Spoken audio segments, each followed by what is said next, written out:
Hello, I'm Jason Kamimura, one of the producers here at Los Angeles Harbor College. This past August, I had the chance to embark on a 10-day journey to a destination seldom visited by the outside world, the Republic of China, better known as Taiwan. Prior to the 1960s, Taiwan's main source of income was from agriculture, with its primary crops being rice, bananas, and sugarcane. Over the course of the latter half of the 20th century, Taiwan underwent an industrial boom, which has been called the Taiwan economic miracle. Taiwan began producing and exporting huge quantities of domestic goods, thus greatly boosting their economy. Proof of this economic growth is evident in modern buildings such as the Taipei 101, currently the tallest building in the world. The Taipei 101 was completed in 2004 and stands at 1,671 feet from the ground level to structural top, with 101 stories. The exterior of the building is filled with symbols of financial success. The 8 sections of the building, that to some resemble a bamboo stalk, are actually representative of gold ingots. On the lower section of the building is a 6th-floor retail mall with shops, restaurants, and other attractions. On the 89th floor is an observatory where you can get the best view of Taipei from all directions. Taiwan's most well-known leader was Chiang Kai-shek. Chiang commanded the Northern Expedition to unify China against the warlords and emerged as leader of the Republic of China from 1928 till his death in 1975. Following his death, the government built the Chiang Kai-shek Memorial Hall.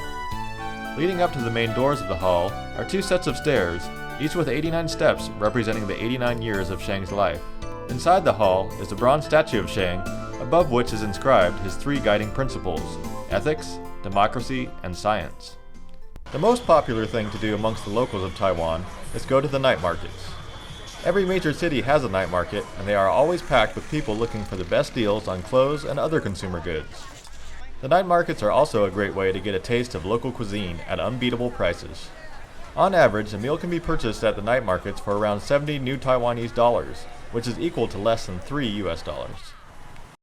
When people want to get away from the hustle and bustle of the busy city, a favorite vacation spot is Sun Moon Lake in Nantao County. In the center of the lake is a tiny island named Lalu. Lalu was once a much larger island inhabited by the Tao Aboriginal tribe, but the island sank during the catastrophic 9/21 earthquake in 1999. The aforementioned Tao are one of 12 Aboriginal tribes on Taiwan.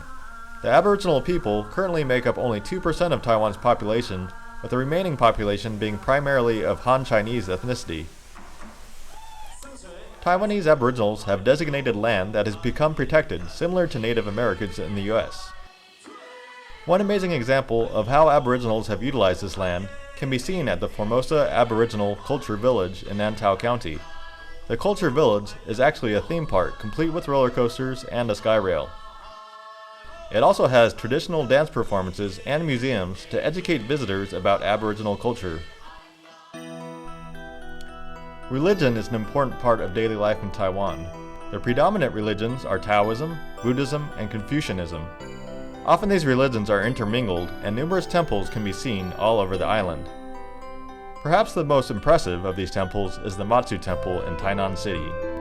The structure was once used as a palace for a Ming prince, until a Qing general had the palace converted to a temple devoted to Matsu, the goddess of mercy, in 1683. The temple is the oldest official temple to Matsu in all of Taiwan, and is the only remaining structure in Taiwan built in the Ming palace style. Devoted followers can often be seen burning incense and praying to Matsu, who is often shown flanked by 2 formidable-looking guards. Decorating the rooftop are brightly colored wood carvings of legendary figures and stories from history, literature, and folklore. Food is a major part of Taiwanese culture, and Taiwan can be considered a melting pot for the many different styles of Chinese cuisine. Due to the low cost of eating out and the huge number of restaurants and food stalls, Taiwanese seldom prepare food at home, and who can blame them? Taiwanese take the art of preparing food so seriously that they have a culinary arts expo, which is always well attended. In addition to its man-made wonders, Taiwan also has fantastic natural beauty. A perfect example of this is Taroko Gorge in Hualien County, known for its sheer marble cliffs, deep gorges, and winding tunnels. Taiwan has so much history and things to offer visitors that it would be impossible to cover it all in the time I have here. but I hope this brief tour has given you a glimpse of some of the many unique experiences and traditions of this fascinating country.